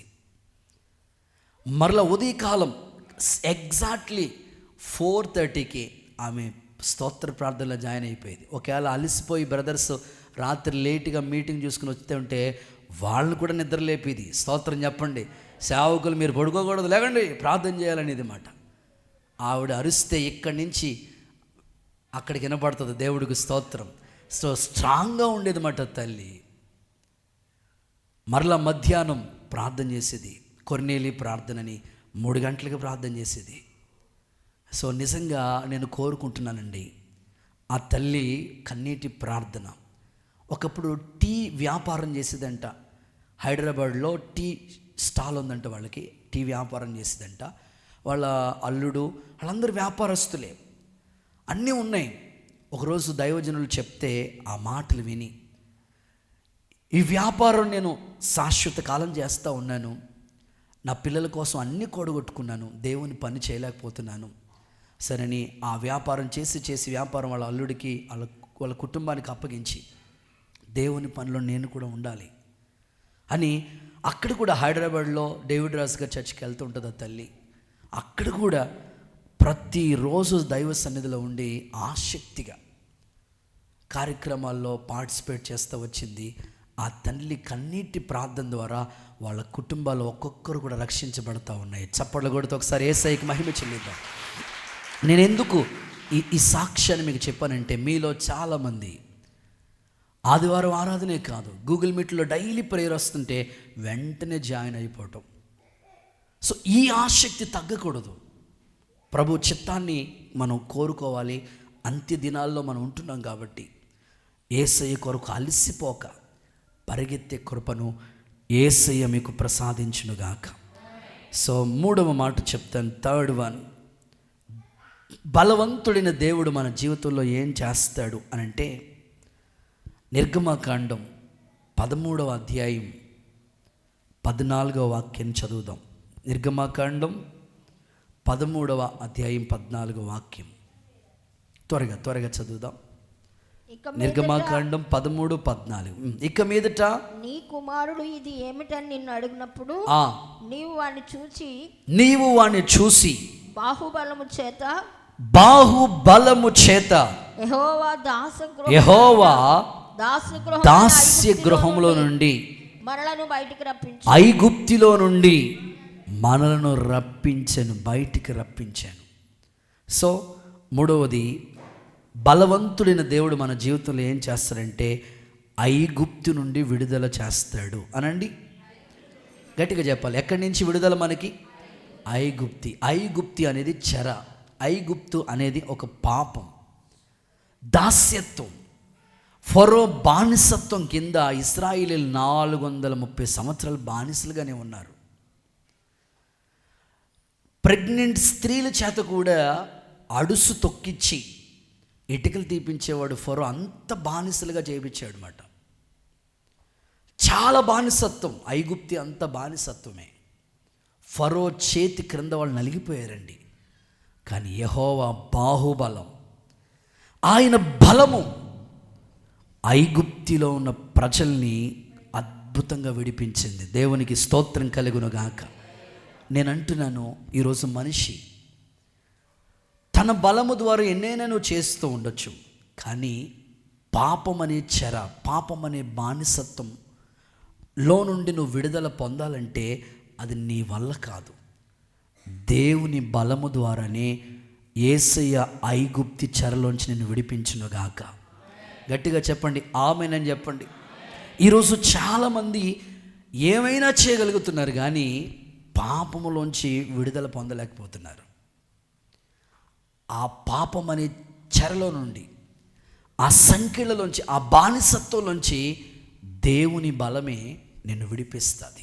అందుకే మత్తయి 1:21 ప్రకారం ఆమె ఒక కుమారుని కనెను, ఆయనే తన ప్రజల పాపముల నుండి వారిని విడిపించెను, రక్షించెను కనుక ఆయనకి యేసు అని పేరు పెట్టబడెను. ఐగుప్తి చెర, ఐగుప్తి పాపము నుంచి విడుదల చేయటానికి దేవుడు తన బలాన్ని పంపించి, తన బలాన్ని ఆ ప్రజలకు చూపించి ఆ చెరలో నుంచి అద్భుతంగా దేవుడు వారిని విడిపించాడు. ప్రకటన గ్రంథం 1వ అధ్యాయం 16వ వాక్యాన్ని కూడా మీరు చూస్తే, ప్రకటన 1:16, 1:6, 1వ అధ్యాయం 6వ వాక్యాన్ని మీరు చూస్తే అక్కడ ఇలా రాయబడింది, మనల్ని ప్రేమిస్తూ తన రక్తం వల్ల మన పాపముల నుంచి మనల్ని విడిపించువానికి, పాపములో నుంచి మనల్ని విడిపించువానికి. ఐగుప్తి చెర, బానిసత్వం, పాపం, వాటిలోంచి విడిపించడానికి శక్తివంతుడు ఆయనే. ఈరోజు చెరలో ఉన్న వారిని విడిపించడానికి ఈ లోకానికి ప్రభు వచ్చాడండి. మనిషి ఏదైనా చేయగలుగుతున్నాడు కానీ ఆ పాపము నుంచి విడుదల పొందలేకపోతున్నాడు. అది నీ వల్ల కాదు, కానీ దేవుని బలమే నిన్ను ఆ చెరలో నుంచి విడిపిస్తుంది, ఆ కట్ల నుంచి తప్పిస్తుంది. ఆ బలవంతుడైన దేవుణ్ణి నువ్వు ఆశ్రయించగలిగితే ఐగుప్తి చెరల నుంచి ప్రభువే నిన్ను విడిపిస్తాడు. ఈరోజు ఈ ఉదయకాలం ఒక దైవజనుడిగా నేను చెప్పగలిగిన మాట, చాలామందిని మీరు చూడండి, ఒకప్పుడు కోప్పడుతూ ఉండేవాళ్ళు, వాళ్ళకి ఇంకా ముక్కు మీదే ఉంటుంది కోపం. కానీ ఈరోజు ఆ కోపం మానేసి ఎంత సాత్వికంగా దేవుని సందులో కూర్చున్నారు. సో ఈ మనసు ఎలాగో దేవుడు వాళ్ళకి ఇచ్చారంటే అది దేవుని వల్లే జరుగుతుంది. కొంతమందికి అలవాట్లు ఉండేవి, చెడ్డ అలవాట్లు, ఈరోజు వాటిని విడిపించి దేవుడు ఈరోజు ఇక్కడ కూర్చునేటట్లుగా చేశాడంటే అది దేవుని బలం. మన గోపవరం బ్రాంచ్ క్రిస్మస్ ఆరాధన జరిగింది, అక్కడికి ఒక హంతకుడు వచ్చాడు. దేవుడికి స్తోత్రం చెప్పండి ఒకసారి. సో చాలా బాగుంది సాక్ష్యం. ఫస్ట్ మనం పిలవడం, ఎప్పుడైనా ప్రభు చిత్తమైతే ఇక్కడికి కూడా పిలుద్దాం. హంతకుడు, తాడేపల్లిగూడెం అన్నమాట, హంతకుడు ఆయన. ఒక ఆయన్ని మర్డర్ చేసి చంపేసి జైలుకి వెళ్ళిన వ్యక్తి, జైల్లో చెరసాల్లో బంధించబడిన పరిస్థితిలో యావద్గార కారాగార శిక్ష, ఉరి శిక్ష నియమించబడిన పరిస్థితులు అతనికి. కానీ జైల్లో థామస్ ఆచార్యులని ఒక గొప్ప దైవజనుడు జైల్లో సేవ చేసే దర్శనం ఆయనకి ఇచ్చాడు. కొంతమందికి సువార్త సేవ, సంఘ దర్శనం, కొంతమందికి జైలు పరిచర్య. జైల్లో ఖైదీలు ఎందుకు ఆవేశంలో మనం చేసి ఇక్కడికి వచ్చాము అని బంధించబడిన ఆ స్థాయి ఎవరు విడిపించగలిగారు అని అంటే, ఆ జైల్లో, ఆ సెరసాల్లో వాళ్ళకి ఒక సేవకుని నియమించి, ఒక హాల్ నియమించి, అందులో వాళ్ళు పశ్చాత్తాపడుతున్న పరిస్థితి, పిల్లలకు దూరం అయిపోయి, భార్యకు దూరం అయిపోయి, బంధువులకు దూరం అయిపోయిన పరిస్థితులు. అలాంటి స్థాయిలో కన్నీళ్లతో యేసుప్రభు పాదాల దగ్గరికి వచ్చి ఏడ్చాడంట. దేవుడు అతని కన్నీటి పశ్చాత్తాపాన్ని అద్భుతంగా అంగీకరించాడు. ఆయన చెరసాల్లో నుంచి దేవుడు విడుదల కలుగు చేశాడు. చప్పట్లు కొడుతూ ఒకసారి యేసయ్యకి మహిమ చెల్లిద్దాం. ఈరోజు నేను చెప్పగలిగిన మాట, ఎంతోమంది గజ దొంగలు, ఎంతోమంది హంతకులు, పాపిష్టి పనుల్లో ఇన్వాల్వ్ అయిపోయిన వారిని దేవుడు ఐగుప్తి చెరలోంచి ఆయన బలము ద్వారా విడిపిస్తూ ఉన్నాడు. ఎవ్వరు చేయలేని కార్యాలు ప్రభు ఒక్కడే చేస్తూ ఉన్నాడు.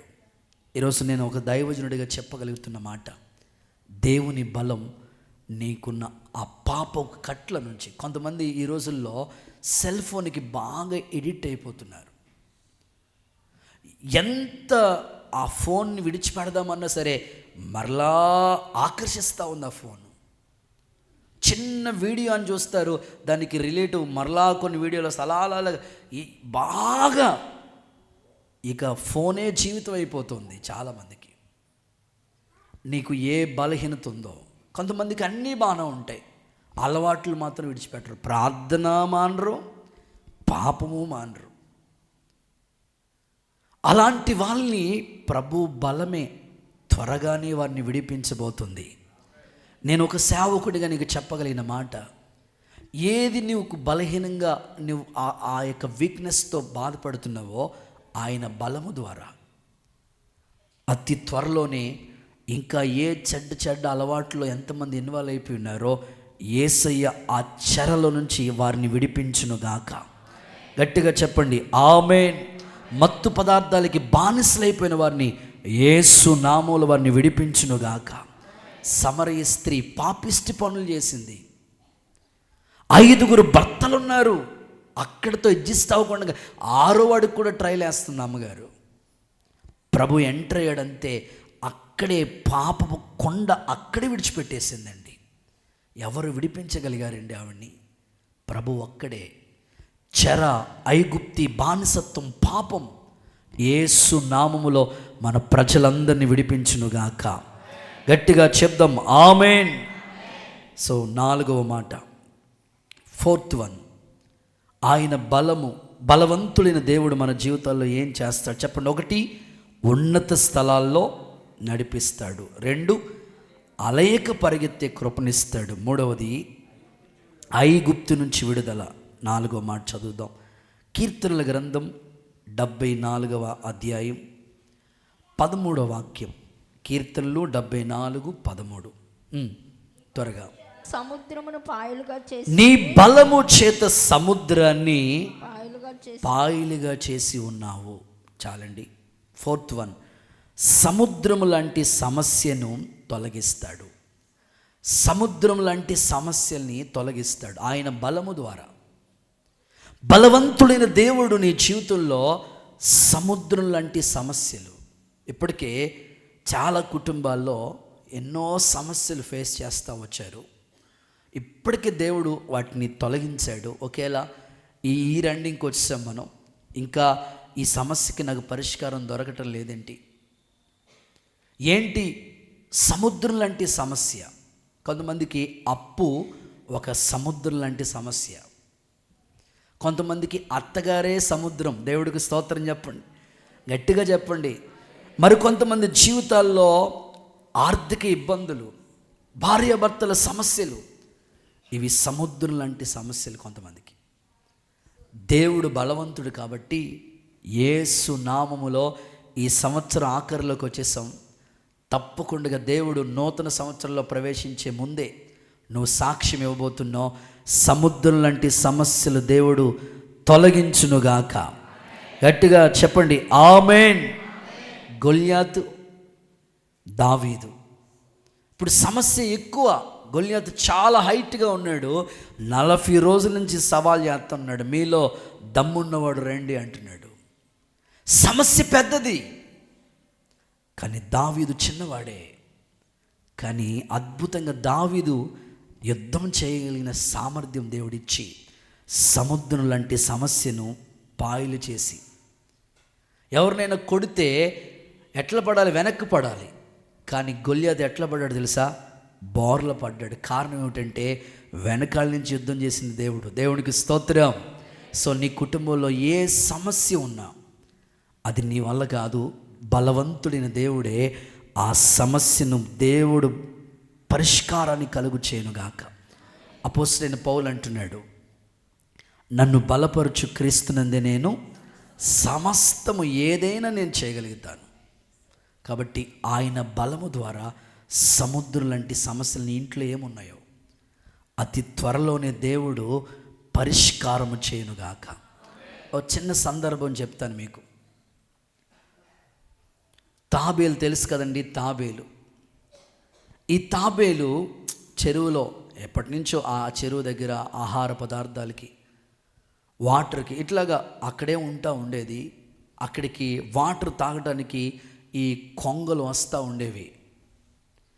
చక్కగా వాటికి తాబేలుకి ఫ్రెండ్షిప్ ఏర్పరచబడింది. ఈ రెండు మాట్లాడుకుంటూ ఉన్నాయి. తాబేలు కొంగ మాట్లాడుకుంటూ ఉన్నాయి. చెరువు ఎండిపోయింది, వేసవికాలం వచ్చింది, చెరువు ఎండిపోయింది.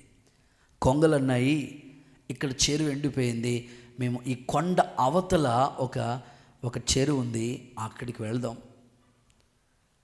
సరే, మీరైతే రెక్కలు ఉన్నాయి కాబట్టి అద్భుతంగా ఎగిరి అక్కడికి వెళ్తారు. నేను ఎప్పుడు అక్కడికి వస్తాను. తాబేలు అక్కడికి కొండ దాటి రావాలంటే ఎంత టైం పడుతుందండి? సంవత్సరం పట్టేచ్చు. నా వల్ల కాదు. మరి షిప్ అంటున్నారు, ఫ్రెండ్షిప్ అంటున్నారు, ఇదేనా అని అడిగిందంట తాబేలు. సరే, ఏం చేస్తాంలే, నిన్ను కూడా తీసుకెళ్తాం. సరే, ఎట్లా తీసుకెళ్తావు? ఏముంది ఐడియా, ఒక జీవితాన్ని. మీకు సమస్యలు ఉన్నప్పుడు దేవుని పాదాల దగ్గర మొరపెడితే దేవుడు ఒక ఆలోచన ఇస్తాడు మీకు. సరేనని ఒక కర్ర, ఈ కొంగ 2 కొంగలు మట్ట ఈ కాళ్ళలో కర్ర పట్టుకుంది, నువ్వు మధ్యలో పట్టుకో. అద్భుతంగా మనం చక్కగా ఈ కొండ నుంచి ఆ కొండ దాటి అవతల పక్క వాటర్ ఉంది, అక్కడికి వెళ్ళి చక్కగా ఆహారాన్ని సిద్ధపరచుకోవచ్చు అని చెప్పింది. సరే, చక్కగా ఇవి ప్రయాణమే వెళతా ఉన్నాయంట. చక్కగా ఆ కొంగలు 2 కూడా కర్రకి ఆ తాబేలు వేలాడుతూ వెళతా ఉందట. వెళతా ఉన్నప్పటికీ రోడ్డు మీద జనం, తాబేలుకి ఫాలోవర్స్ వచ్చేసారు. స్తోత్రం చెప్పండి ఒకసారి. ఎవరండి? తాబేలుకి ఫ్రెండ్షిప్ ఫాలోవర్స్, ఫ్యాన్స్ మాట. తాబేలుకి ఫ్యాన్స్ చూస్తూ ఉన్నారన్నమాట. ఏంటి ఈరోజు తెల్లారింది, ఈరోజు గురువారమేనా? ఏంటి ఈ విచిత్రం, ఈ వింత ఆకాశంలో తాబేలా, ఇది కళా నిజమా అని అలాగ రోడ్డు మీద అందరూ ట్రాఫిక్ జామ్ అయిపోయి అందరూ అలా చూస్తూ ఉంటుంటే తాబేలు అనుకుంటుందట, అబ్బా నాకెంతమంది ఫాలోవర్స్ ఉన్నారు, నా వెనకాల ఎంతమంది జనాభా ఉన్నారు. కొంగలు మీరు ఎప్పుడైనా సరే మీరు ఆకాశంలో అలా ఎగురుతున్నప్పుడు ఎవరైనా మీ వంకు చూసారా? మీ వైపు చూసారా? అసలు మీ వైపు ఎవరైనా ఫాలో అయ్యారా? లేదు కదా. చూసావా, నేను ఆకాశంలో పరిగెడుతున్నాను, ఆకాశంలో ఎగురుతున్నాను కాబట్టి నాకు ఇంత ప్రఖ్యాతి వచ్చేసింది. కొంగలు అన్నాయంట, సర్లే నీకు అద్భుతమైన ఫాలోవర్స్ ఉన్నారు, బాయ్ బాయ్ టాటా అని కర్రలు వదిలేసినాయి అంట. వేలు కింద పడ్డది. మామూలు లారీ కాదు, 8 చక్రాలు 10 చక్రాలు లారీ వెళ్ళింది అంతే. ఏమైంది చెప్పండి? తాబేలు పచ్చడి ఆమ్లెట్ అయిపోయింది. దేవుడికి స్తోత్రం. సో నేను అంటాను, నీ బలం ఏమీ చేయలేవు, నా బలం ద్వారా ఏమీ చేయలేము. సమస్య పరిష్కారం అవ్వాలంటే ప్రభువే బలవంతుడు. ఆమేన్. నీ జీవితంలో ఏదైనా, అది వివాహ సమస్య కావచ్చు, ఇంటి సమస్య కావచ్చు, అప్పు సమస్య కావచ్చు, దేవుడు బలవంతుడని గుర్తించాలి. ఆయన ఏదైనా చేయగలడు. ఆయన బలము ద్వారా ఈ కార్యములన్నీ ప్రభు జరిగించునుగాక. చివరిది రిఫరెన్స్ ఇచ్చేసి ముగించేస్తాను. ఆఖరి మాట, అపోస్తుల కార్యాలు 3వ అధ్యాయం 6వ వాక్యం అండ్ 4వ అధ్యాయం 7, 8 వాక్యాలు చదువుకున్న తర్వాత స్వస్థపరుస్తాడు. అపోస్తుల కార్యాలు 3, 6 అండ్ అపోస్తులు 4, 7 నుంచి 9 వాక్యాలు. ఇక్కడ పేతురు, యోహానులు ఉన్నారు. శృంగారం అనే దేవాలయం దగ్గర ఒక పుట్టుకతోనే కుంటివాడు ఉన్నాడు. వాడు ఎంత ప్రయత్నం చేసినా సరే ఆ స్థితిలోంచి రాలేకపోతున్నాడు. అయితే పేతురు యోహాన్లు అంటారు, మా దగ్గర వెండి బంగారాలు లేవు, యేసు నామములో లేచి నడువు అని అద్భుతంగా ప్రకటించారు. అక్కడున్న ప్రజలు అంటున్నారు, మీరు ఏ బలము చేత చేయగలుగుతున్నారు ఈ కార్యం? ఈ కార్యం చేసింది మేం కాదు, మమ్మల్ని బలపరిచిన క్రీస్తు. సో చివరిది 5వ మాట ఏమిటంటే స్వస్థపరుస్తాడు. అనండి ఒకసారి మీ నోటితో, స్వస్థతనిస్తాడు దేవుడు. సో నీ బలము ద్వారా ఆరోగ్యం రాకపోవచ్చు, కానీ దేవుని బలం నీకు ఎప్పుడు ఆరోగ్యమే. శక్తిని ప్రభువు నీకు ఇచ్చి నూతన సంవత్సరాన్ని ఎదుర్కొనే శ్రేష్టమైన కృపను పరమ తండ్రి మనందరికీ దయచేయనుగాక. నీ విశ్వాసమే నిన్ను స్వస్థపరుస్తుంది. 12 ఏళ్ళు 18 ఏళ్ళు 38 సంవత్సరాల నుంచి బెతస్త కోనే దగ్గర పడి ఉన్న వ్యక్తిని ఎవరు బాగు చేశాడండి? ఈరోజు ఆయన బలం నీకు స్వస్థతను చేకూర్చబోతుంది. ఎంతమంది బలహీనులుగా ఉన్నారో వాళ్ళందరినీ నా ప్రభు స్వస్థపరచునుగాక. నేను ముగిస్తూ ఉన్నాను. తిరిగి నా పాఠం నాకు అప్పచెప్పాలి. మీరు చెప్పండి, మన దేవుడి పేరు బలవంతుడైన దేవుడు. ఈ బలవంతుడైన దేవుడు మన జీవితంలో ఏం చేయబోతున్నాడో 5 విషయాలు మనం నేర్చుకున్నాం. నెంబర్ 1, ఉన్నత స్థలాల మీద, ఆ పుస్తకాలు మోసేసి నా వైపు చూసి చెప్పాలి, ఉన్నత స్థలాల మీద కూర్చోబెడతాడు. 2, అలయక పరిగెత్తే కృప ఇస్తాడు.